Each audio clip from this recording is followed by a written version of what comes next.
आज का टॉपिक अपन लेते हैं क्रेब्स साइकिल। ऑक्सीजन की उपस्थिति में पायरुविक एसिड का अपघटन मतलब एरोबिक रेस्पिरेशन, ऑक्सी श्वसन कैसे होता है। तो अपन ने ग्लाइकोलिसिस पढ़ा था।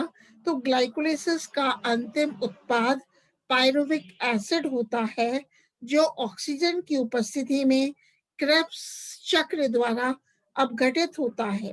तो पायरुविक एसिड के दो अणु क्रेब्स साइकिल में प्रवेश करने से पहले एसिटाइल कोएंजाइम में परिवर्तित हो जाते हैं। तो अपन क्या देखते हैं बेटा, ग्लाइकोलिसिस में क्या बनता था, पायरुविक एसिड।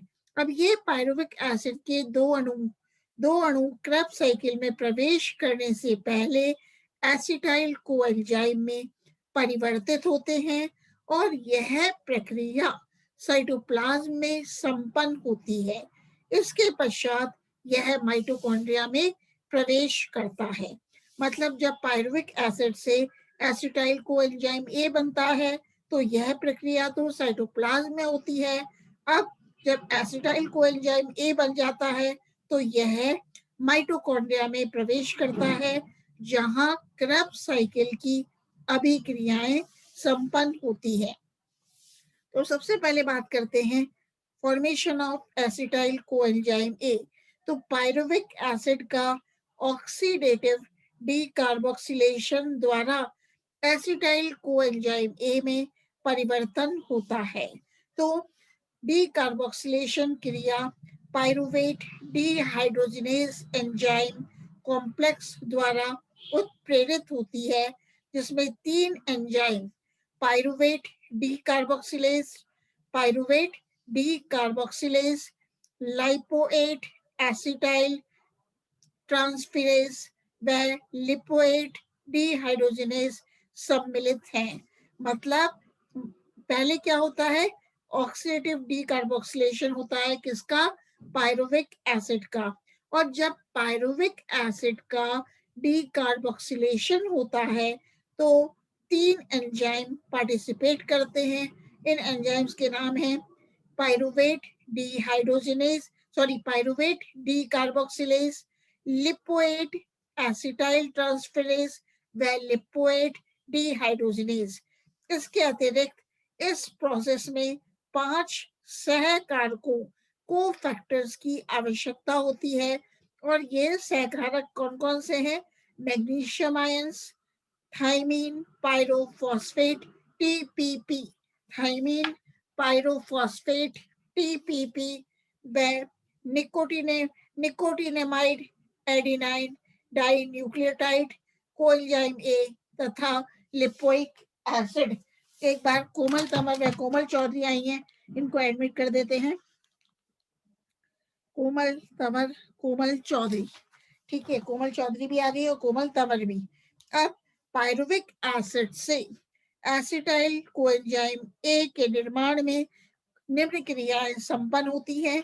फर्स्ट स्टेप में, प्रथम चरण में पायरुविक एसिड पायरुविक अम्ल टीपीपी थाइमीन पायरोफॉस्फेट से संयोजित होकर थाइमीन पायरोफॉस्फेट जटिल का निर्माण करता है। मतलब पहले स्टेप में क्या होता है बेटा, जो पायरुविक एसिड है वो टीपीपी थाइमीन पायरोफॉस्फेट के साथ संयोजित हो जाता है और किसका निर्माण करता है, टीपीपी कॉम्प्लेक्स का निर्माण करता है। और टीपीपी कॉम्प्लेक्स का फुल फॉर्म क्या है, थाइमीन पायरोफॉस्फेट जटिल का निर्माण करता है। और इस टीपीपी कॉम्प्लेक्स का तुरंत डीकार्बोक्सिलेशन होता है जिसके फलस्वरूप एसिटाइल टीपीपी जटिल का निर्माण होता है। तो क्या देखा अपन ने, जो पायरुविक एसिड है वो टीपीपी के साथ संयोजित हो जाता है और टीपीपी कॉम्प्लेक्स बनाता है और टीपीपी कॉम्प्लेक्स का डीकार्बोक्सिलेशन हो जाता है जिससे एसिटाइल टीपीपी कॉम्प्लेक्स का निर्माण होता है। अब टीपीपी जटिल की एसिड एल्डिहाइड इकाई से लिपोइक एसिड की अभिक्रिया होती है तथा टीपीपी मतलब थाइमीन पायरोफॉस्फेट का लिपोइक एसिड द्वारा विस्थापन हो जाता है, जिसके फलस्वरूप एसिटाइल हाइड्रोलाइपोएट एसिटाइल हाइड्रोलाइपोएट का निर्माण होता है।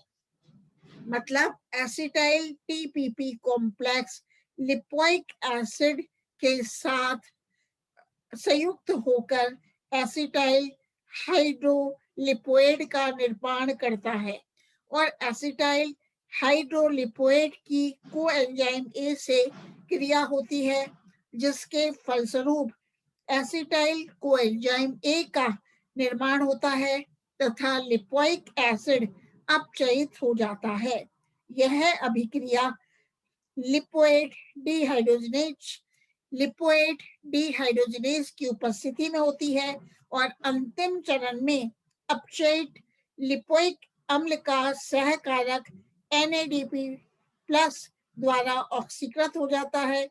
इस प्रकार लिपोइक एसिड का पुनर्जनन मतलब रीजनरेशन हो जाता है। तो यह अभिक्रिया इस दृष्टिकोण से महत्वपूर्ण है कि लिपोइक एसिड निरंतर उपलब्ध होता रहता है, जो पायरुविक एसिड से एसिटाइल कोएंजाइम ए के निर्माण के लिए आवश्यक है। अब बात करते हैं क्रेब्स साइकिल की। तो इसी के साथ एक शेयर करूंगी, एक आपको स्क्रीन पे एक वो भी शेयर करेंगे। क्या क्रेब्स साइकिल के बारे में शेयर कर रही हूँ मैं। पहले अपन बात कर रहे हैं क्रेब्स साइकिल की। तो क्रेब्स साइकिल को मैं शेयर करती हूँ आपके साथ। ये तो ग्लाइकोलिसिस है, ये है अपन देख रहे हैं क्रेब्स साइकिल। यहाँ पे है पेंटोस फॉस्फेट पाथवे आ गया, क्रेब्स साइकिल TCA मतलब सिट्रिक एसिड साइकिल और क्रेब्स साइकिल। तो सबसे पहले अपन बात कर रहे हैं एसिटाइल कोएंजाइम ए का ऑक्सीडेशन ऑक्सी अवस्था में माइटोकॉन्ड्रिया में होता है और इस चक्र की खोज मतलब क्रेब्स साइकिल की खोज हैंस ए क्रेब्स ने 1937 में की थी, इसलिए इसे क्रेब्स चक्र भी कहते हैं। तो इस चक्र को, ये जो दिख रहा है आपको क्रेब्स साइकिल, ये क्या दिख रही है क्रेब्स साइकिल, इस साइकिल को TCA साइकिल मतलब ट्राई कार्बोक्सिलिक एसिड साइकिल भी कहते हैं अथवा सिट्रिक एसिड साइकिल कहते हैं। तो TCA साइकिल को और क्या कहते हैं, या तो सिट्रिक एसिड साइकिल कहते हैं मतलब ट्राई कार्बोक्सिलिक एसिड साइकिल भी कहते हैं। तो इस चक्र में मतलब क्रेब्स साइकिल में एसिटाइल कोएंजाइम ए का ऑक्सीडेशन अनेक चरणों में होता है तथा विमुक्त ऊर्जा विशिष्ट अणुओं के द्वारा ट्रैप कर ली जाती है। तो क्रेब्स साइकिल के प्रमुख चरण के बारे में बात करेंगे। तो एसिटाइल कोएंजाइम ए जो कि चक्र में दिख रहा है, माइटोकॉन्ड्रिया में उपस्थित 4 कार्बन यौगिक ऑक्सिलो एसिटिक एसिड, ये दिख रहा है ऑक्सिलो एसिटिक एसिड से क्रिया करता है तथा 6 कार्बन यौगिक सिट्रिक एसिड का निर्माण करता है। तो क्या हो रहा है, acetyl coenzyme A combines with oxaloacetic acid to form citric acid. Acetyl coenzyme A oxaloacetic acid से क्रिया करके सिट्रिक एसिड का निर्माण करता है और यह क्रिया सिट्रिक एसिड सिंथेटेज या सिट्रेट सिंथेटेज नामक एंजाइम द्वारा उत्प्रेरित होती है। इस अभिक्रिया के फलस्वरूप कोएंजाइम ए मुक्त हो जाता है तथा पायरुविक अम्ल के दूसरे अणु के अपघटन के लिए उपलब्ध हो जाता है। अब अपन देखते हैं दूसरे चरण में सिट्रिक एसिड आइसोमेराइजेशन द्वारा आइसोसिट्रिक एसिड में परिवर्तित होता है और इस क्रिया में सिट्रिक एसिड पहले जल अणु विमुक्त कर मध्यवर्ती यौगिक सिस एकोनिटिक एसिड का निर्माण करता है। अब अपन ने क्या देखा बेटा, जो सिट्रिक एसिड है वो आइसोमेराइजेशन के द्वारा मैंने बताया आइसोसिट्रिक एसिड में परिवर्तित होता है। लेकिन इस क्रिया में जो सिट्रिक एसिड है पहले जल के अणु को मुक्त कर देता है और एक मध्यवर्ती यौगिक का निर्माण करता है, जिसका नाम क्या है बेटा?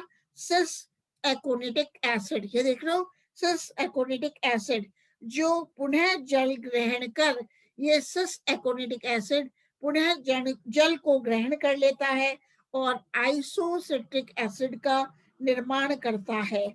और यह सभी अभिक्रियाएं एकोनिटेज एंजाइम की उपस्थिति में होती हैं। तो आइसोसिट्रिक एसिड के ऑक्सीडेशन से ऑक्जेलोसक्सेनिक एसिड क्या बनता है? ऑक्जेलोसक्सेनिक एसिड का निर्माण होता है। यह अभिक्रिया आइसोसिट्रिक डिहाइड्रोजिनेज एंजाइम की उपस्थिति में होती है। तो इस अभिक्रिया में विमुक्त हाइड्रोजन NAD द्वारा ग्रहण कर ली जाती है, जिससे NADH2 का निर्माण होता है। तो ऑक्जेलोसक्सेनिक एसिड, जो ऑक्जेलोसक्सेनिक एसिड डीकार्बोक्सिलेशन द्वारा अल्फा कीटो ग्लूटेरिक एसिड में परिवर्तित हो जाती है। मतलब 6 या ऑक्जेलोसक्सेनिक एसिड डीकार्बोक्सिलेशन के द्वारा, मतलब बी कार्बोक्सिलीकरण के द्वारा अल्फा कीटो ग्लूटेरिक एसिड का निर्माण करता है और यह अभिक्रिया डी कार्बोक्सिलेज की उपस्थिति में संपन्न होती है, जिसके अंतर्गत कार्बन डाइऑक्साइड की विमुक्ति होती है। Alpha keto glutaric acid Krebs cycle का एकमात्र 5 कार्बन युक्त मध्यवर्ती यौगिक है। तो अपन क्या देखते हैं, जो आइसोसिट्रिक एसिड है उससे ऑक्जेलोसक्सेनिक एसिड का निर्माण होता है और ऑक्जेलोसक्सेनिक एसिड क्या बनाता है? अल्फा कीटो ग्लूटेरिक एसिड का निर्माण करता है। अब अल्फा कीटो ग्लूटेरिक एसिड के ऑक्सीडेशन से बेटा सक्सेनिक एसिड का निर्माण होता है। ये दिख रहा है, सक्सेनिक एसिड का निर्माण होता है। तो अब बताते हैं कि सक्सेनिक एसिड का निर्माण 2 चरणों में होता है। पहले स्टेप में 2 कीटो ग्लूटेरिक एसिड का परिवर्तन सक्सिनाइल कोएंजाइम में होता है। 2 ऑक्सोग्लूटेरिक एसिड या 2 कीटो ग्लूटेरिक एसिड का परिवर्तन सक्सिनाइल कोएंजाइम ए में होता है। यह क्रिया alpha keto glutaric acid dehydrogenase enzyme तथा TPP magnesium ion NAD FAD lipoic acid coenzyme A सहकारकों की उपस्थिति में होती है। तो अपन ने देखा फर्स्ट स्टेप में, पहले चरण में 2 कीटो ग्लूटेरिक एसिड का परिवर्तन सक्सिनाइल कोएंजाइम ए में होता है और दूसरे स्टेप में सक्सिनाइल कोएंजाइम ए का सक्सिनिक थायोकाइनेज एंजाइम की उपस्थिति में सक्सिनिक एसिड तथा कोएंजाइम ए में अपघटन हो जाता है। तो इस क्रिया में अकार्बनिक फॉस्फेट द्वारा गुएनोसिन अकार्बनिक फॉस्फेट द्वारा GDP मतलब गुएनोसिन डाइफॉस्फेट के अणु का गुएनोसिन ट्राइफॉस्फेट GTP में परिवर्तन हो जाता है। मतलब ये देख रहे हो, सक्सिनाइल कोएंजाइम ए से क्या बन रहा है? सक्सेनिक एसिड का निर्माण होता है। अब अपन देखते हैं सक्सेनिक एसिड के ऑक्सीडेशन से फ्यूमेरिक एसिड का निर्माण होता है। तो इस प्रकार अपन देख रहे हैं, जब सक्सेनिक एसिड है उससे क्या बना? फ्यूमेरिक एसिड का निर्माण होता है और यह अभिक्रिया सक्सेनिक एसिड डिहाइड्रोजिनेज एंजाइम की उपस्थिति में होती है तथा flavin adenine dinucleotide FAD electron ग्राही का कार्य करता है। इसी प्रकार फ्यूमेरिक एसिड जल का अणु ग्रहण कर मैलिक एसिड में परिवर्तित हो जाता है। यह क्रिया फ्यूमरेज एंजाइम के द्वारा प्रेरित होती है। और लास्ट अपन देखते हैं ऑक्सीडेशन के अंतिम चरण में ऑक्जेलो एसिडिक एसिड का रीजनरेशन होता है। मैलिक एसिड डिहाइड्रोजनेज तथा एनएडी की उपस्थिति में ऑक्सीडाइज्ड होकर ऑक्सिलो एसिडिक एसिड बनाता है। इस प्रकार पुनर्जनित oxaloacetic acid acetyl coenzyme A से क्रिया कर क्रब साइकिल के दूसरे चक्र को प्रारंभ करता है। तो ये तो हुई बेटा क्रब साइकिल की बात। और अब इसमें क्वेश्चन भी आता है, आप पेपर उठा के देखना 5 इयर्स के, कि फैक्टर्स अफेक्टिंग रेस्पिरेशन, श्वसन को प्रभावित करने वाले कारक कौन कौन से हैं। मतलब श्वसन एक एंजाइमी ऑक्सीकारी क्रिया है, अतः अन्य उपापचयी क्रियाओं की भांति यह क्रिया भी विभिन्न आंतरिक व बाह्य कारकों द्वारा प्रभावित होती है। मतलब respiration is affected by some internal factors and some external factors. मतलब रेस्पिरेटरी रेट, श्वसन दर को प्रभावित करने वाले कारकों को दो वर्गों में विभक्त किया गया है।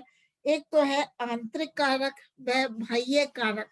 मतलब रेस्पिरेटरी रेट को प्रभावित करने वाले फैक्टर्स को दो कारकों में डिवाइड किया गया है। पहला है आंतरिक कारक इंटरनल फैक्टर्स, और दूसरा क्या है बाह्य कारक मतलब एक्सटर्नल फैक्टर्स। तो पहले बात करते हैं इंटरनल फैक्टर्स, आंतरिक कारक जो कि श्वसन को, रेस्पिरेशन को प्रभावित करते हैं। तो यह कारक शीत द्रव्य की मात्रा तथा श्वसन आधार की प्रकृति व सांद्रता से संबंधित होते हैं। तो कौन से ऐसे इंटरनल फैक्टर्स हैं, आंतरिक कारक हैं जो कि रेस्पिरेशन को प्रभावित करते हैं। पहला है जीव द्रव्य, जिसे कि प्रोटोप्लाज्म कहते हैं। तो रेस्पिरेशन की रेट या श्वसन की दर कोशिका में उपस्थित जीव द्रव्य की मात्रा तथा अवस्था पर निर्भर करती है।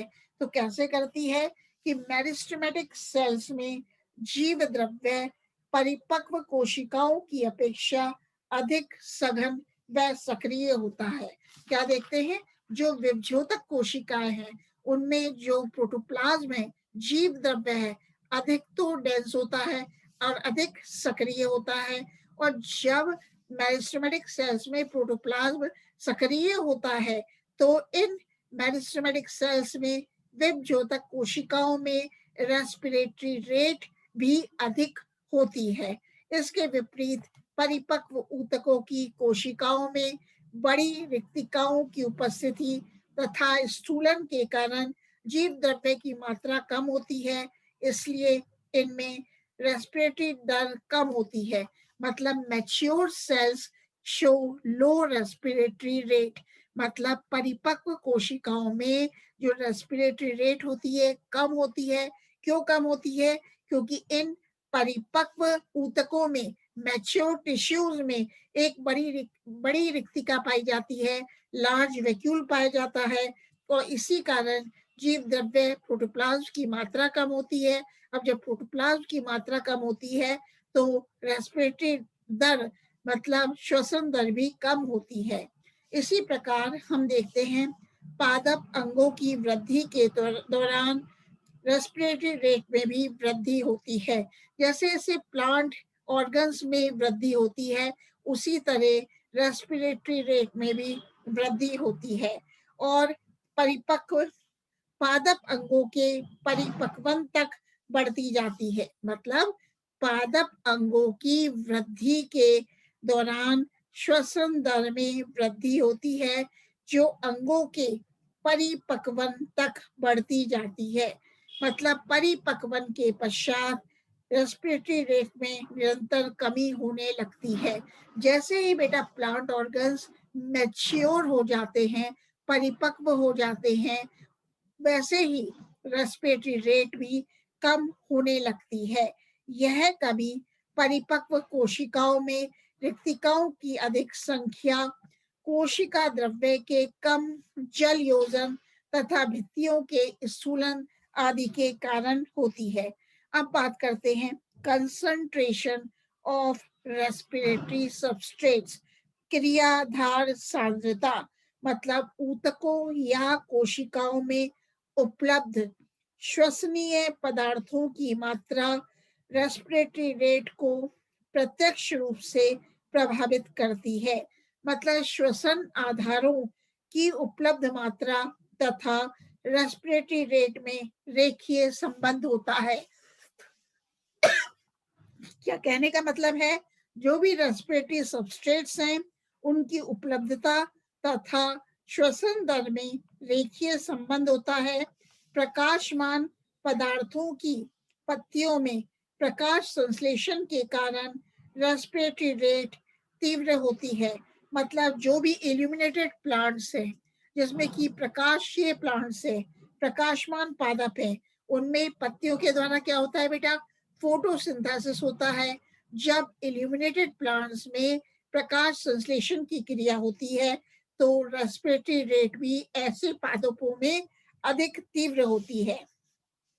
इसके विपरीत लंबे समय तक अंधेरे में रखे पादपों की पत्तियों में प्रकाश संश्लेषी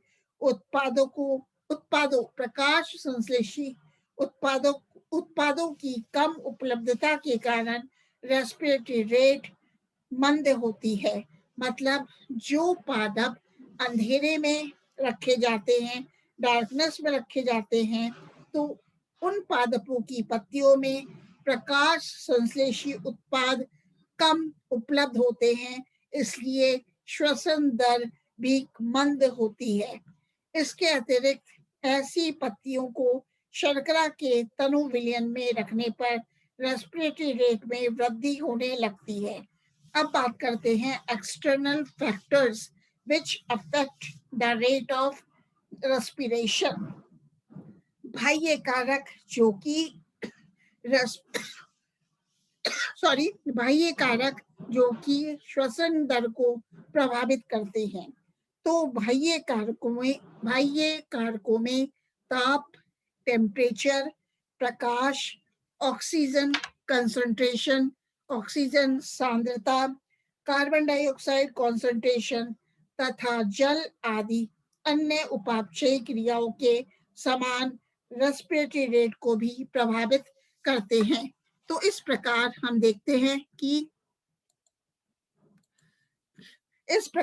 देखते हैं आज टेम्परेचर किस प्रकार, तापमान किस प्रकार रेस्पिरेशन को प्रभावित करता है। तो पहला है बेटा कि एक श्वसन की दर पर रेस्पिरेटरी रेट पर टेम्परेचर का गहरा प्रभाव पड़ता है।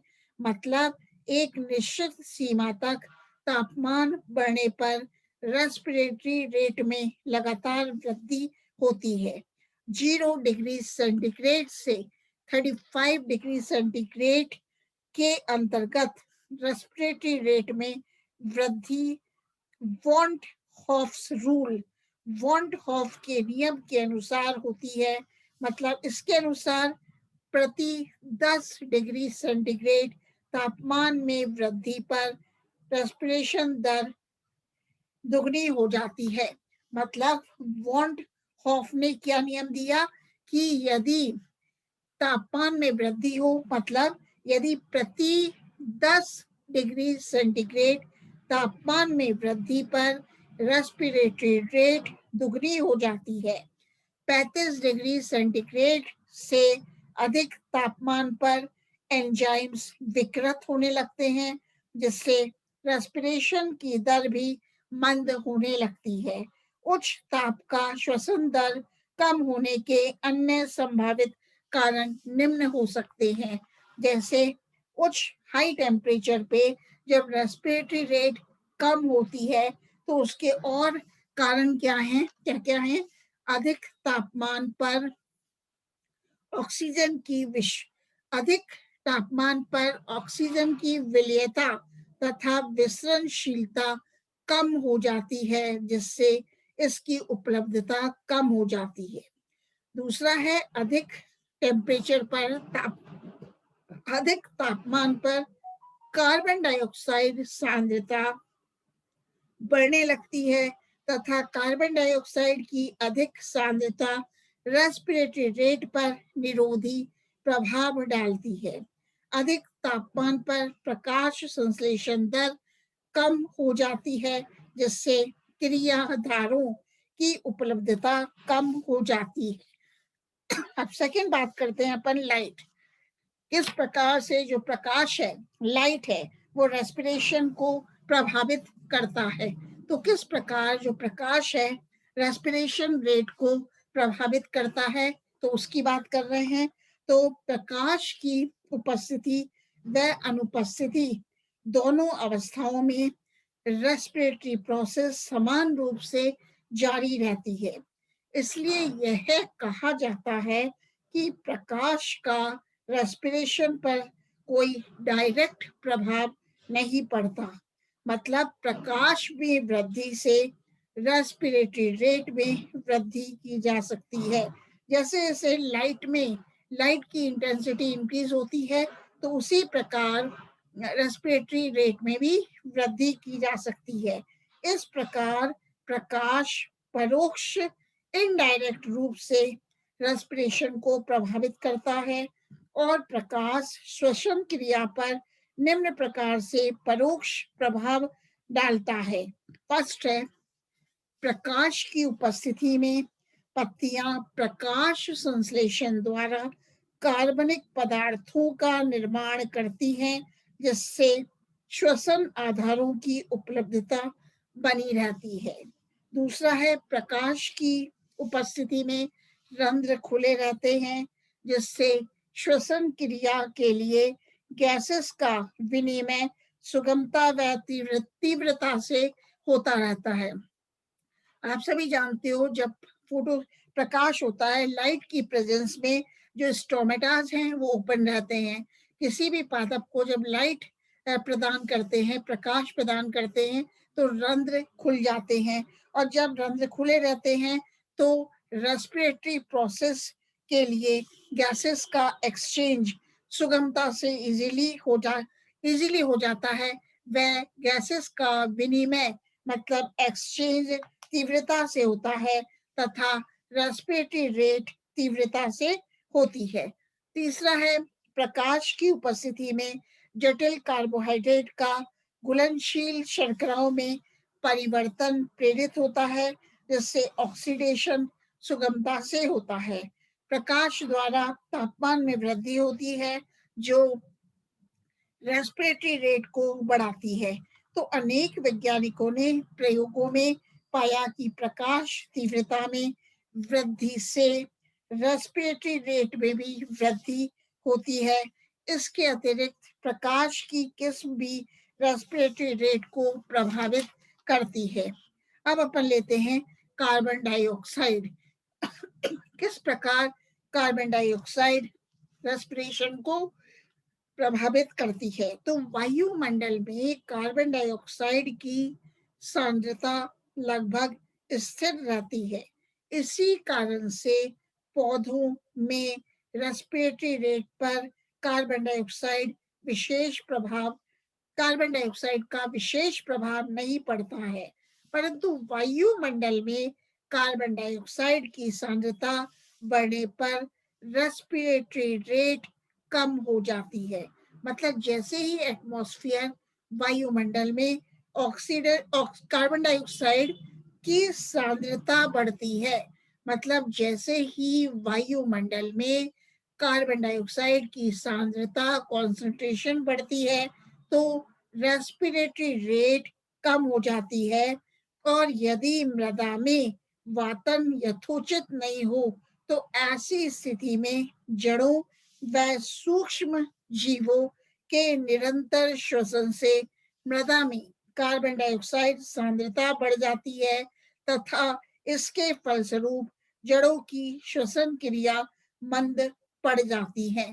तथा ऐसी मृदा के बीज अंकुरण भी तथा ऐसी मृदा के बीज अंकुरण भी संदमित हो जाते हैं। मृदा में कार्बन डाइऑक्साइड सांद्रता अधिक होने पर जड़ों की वृद्धि भी कम होती है तथा खनिज लवणों का अवशोषण भी कम हो जाता है। जैसे जैसे बेटा सॉइल में CO2 कंसंट्रेशन बढ़ जाता है तो रूट्स की वृद्धि भी कम होती है और जो मिनरल न्यूट्रिएंट्स है उनका एब्जॉर्प्शन भी कम हो जाता है और रेस्पिरेटरी रेट भी श्वसन क्रिया भी मंद हो जाती है।